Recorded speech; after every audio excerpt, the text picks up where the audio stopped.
ഒരു ദിവസം തീറ്റ തേടിപ്പോയി വന്ന കുഞ്ഞിക്കിളി അതിന്റെ മുട്ട കാണാത്ത വിഷമത്തിൽ കരയുകയായിരുന്നു.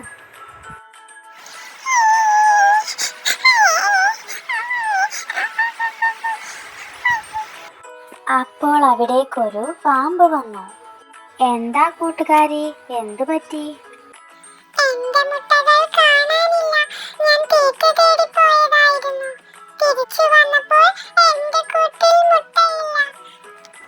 അയ്യോ, കഷ്ടമായി പോയി. നിന്റെ മുട്ടകൾ കാണാനില്ലേ? എന്നാലും ആരായിരിക്കും നിന്റെ മുട്ടകൾ വിഴുങ്ങിയത്?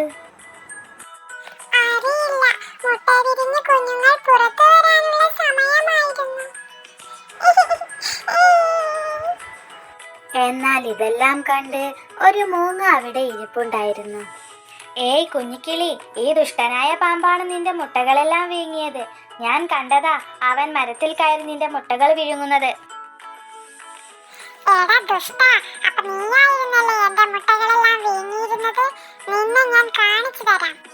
കുഞ്ഞിക്കിളി ആ ദുഷ്ടൻ പാമ്പിനെ കൊത്തിയോടിച്ചു. പാമ്പ് അതിന്റെ ജീവനും കൊണ്ട് ഓടി.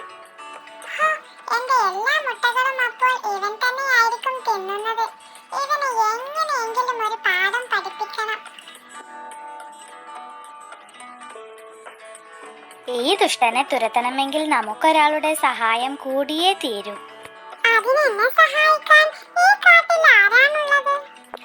ആ, ഇവിടെ അടുത്തുള്ള കുന്നിൻ ചെരുവിൽ ഒരു കുറുക്കച്ചൻ താമസിക്കുന്നുണ്ട്.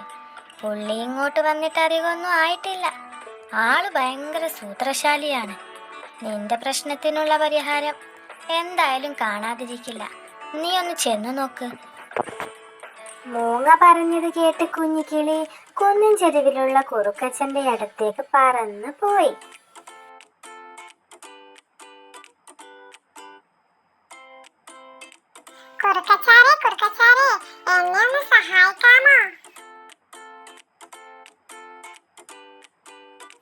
ആരാ, എന്ത് വേണം? ഞാൻ കുഞ്ഞിക്കിളി, ഇവിടെ തൊട്ടടുത്തുള്ള മരത്തിലാണ് ഞാൻ താമസിക്കുന്നത്. ഒരു പാമ്പിന്റെ ശല്യം സഹിക്കാൻ വയ്യാതെയാണ് ഞാൻ നിങ്ങളെ തേടിയെത്തിയത്. ആ പാമ്പ് ഞാൻ ഇടുന്ന മുട്ടകളെല്ലാം തിന്നുകയാണ്. എങ്ങനെയെങ്കിലും എന്നെ സഹായിക്കണം. ഓഹോ, അങ്ങനെയാണല്ലേ. എന്റെ കയ്യിലൊരു സൂത്രമുണ്ട്. അത് പ്രയോഗിച്ചാ മതി. പിന്നെ അവൻ നിന്റെ കൂടിന്റെ പരിസരത്തേക്ക് പോലും വരാൻ ധൈര്യം കാണിക്കില്ല. അതെന്ത് സൂത്ര? ഞാൻ നിനക്ക് 4 മുട്ട തരാം. നീ അത് കൊണ്ടുപോയി നിന്റെ കൂട്ടിൽ വെക്കണം. അതൊരു സാധാരണ മുട്ടയല്ല. അതിനകത്ത് ഞാൻ മുള്ളു നിറച്ചു വെച്ചിട്ടുണ്ട്. ഇത് കഴിച്ചാൽ അവന്റെ വായ മുറിയായി അവൻ അലറി വിളിക്കും. ഇതാ, ഈ മുട്ടകൾ കൊണ്ട് പോയിക്കോളൂ. ഇന്നത്തോടെ അവന്റെ ശല്യം തീർന്നു കിട്ടും. അങ്ങനെ കുഞ്ഞിക്കിളി കുറുക്കച്ചനോട് നന്ദിയും പറഞ്ഞ് മുട്ടയുമായി തിരിച്ചുപോയി. കൂട്ടിൽ മുട്ട കൊണ്ടുവച്ച ശേഷം പാമ്പ് കേൾക്കാനായി കുഞ്ഞിക്കിളി ഇങ്ങനെ പറഞ്ഞു. മുങ്ങച്ചാരേ, ഞാൻ തീറ്റ തേടി പോവുകയാണ്. നീ എന്റെ മുട്ടകൾക്ക് കാവലിരിക്കണേ. എന്നിട്ടത് അവിടുന്ന് പറന്നുപോയി.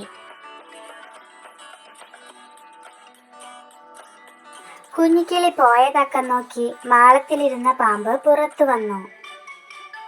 അത് കൂട്ടിൽ കയറി കുഞ്ഞിക്കിളിയുടെ മുട്ടകൾ കഴിക്കാൻ തുടങ്ങി. മുള്ളു തൊണ്ടയിൽ കുടുങ്ങി അതിന് വായ തുറക്കാൻ പറ്റിയില്ല. പാമ്പ് അതിന്റെ ജീവനും കൊണ്ടോടിപ്പോയി. ഇതെല്ലാം കണ്ടുകൊണ്ട് കുഞ്ഞിക്കിളി അവിടെ ഇരിപ്പുണ്ടായിരുന്നു. പിന്നീട് ഒരിക്കലും കുഞ്ഞിക്കിളിയുടെ മുട്ടകൾ തിന്നാൻ പാമ്പ് വന്നിട്ടില്ല. കുഞ്ഞിക്കിളി മുട്ടയിട്ട് സന്തോഷത്തോടെ ജീവിച്ചു.